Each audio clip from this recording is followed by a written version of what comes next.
സ്ട്രെസ്സുണ്ട്, ടെൻഷനുണ്ട്, ഡിപ്രഷനുണ്ട്, മറ്റൊരുപാട് പ്രശ്നങ്ങൾ, സങ്കടങ്ങൾ.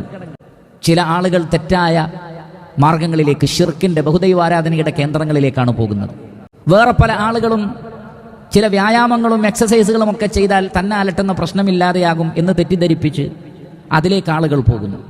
വേറെ പല ആളുകളും മ്യൂസിക്കിനെ അഭയം തേടുന്നു. വേറെ പലരും ലഹരിയെ അഭിമുഖീകരിക്കുന്നു. അങ്ങനെ തുടങ്ങി ഓരോ ആളുകളും ഓരോ വഴികളിലേക്കാണ് പോകുന്നത്. പിന്നെ എങ്ങനെയാണ് സമൂഹത്തിൻ്റെ ടെൻഷൻ മാറുന്നത്?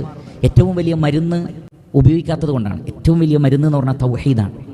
സമൂഹത്തിൽ ഇത്തരത്തിലുള്ള ടെൻഷനുകൾ വർദ്ധിക്കാനുള്ള കാരണം മനഃശാസ്ത്രജ്ഞന്മാരായ ആളുകൾ, മാനസിക രോഗവിദഗ്ധരായ ആളുകളുടെ അടുക്കൽ ഇന്ന് വലിയ ക്യൂ ആണ്.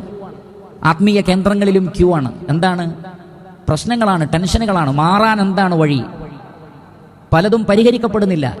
എന്തുകൊണ്ടാണ്? തൗഹീദിന്റെ അഭാവമാണ്. തൗഹീദിൽ അടിയുറച്ച് വിശ്വസിക്കുന്ന ഒരു സമൂഹത്തിൽ ഈ പറഞ്ഞ ഒരു പ്രശ്നങ്ങളും ഉണ്ടാവില്ല. ആത്മഹത്യകൾ വർദ്ധിക്കുന്നു. അതിനൊക്കെയുള്ള കാരണം തൗഹീദ് മനസ്സിലാക്കാത്തതാണ്. അതുകൊണ്ട് ശരിക്കും തൗഹീദ് പഠിച്ച് അള്ളാഹുവിൽ ഭരമേൽപ്പിക്കുന്ന ഒരാൾ ടെൻഷൻ ഫ്രീ ആണ്. അലാ ബിദിക്രില്ലാഹി തത്മഇന്നുൽ ഖുലൂബ്. അള്ളാഹുവിനെ കുറിച്ചുള്ള ഓർമ്മ കൊണ്ടാണ് ഹൃദയം ശാന്തമായി തീരുന്നത്.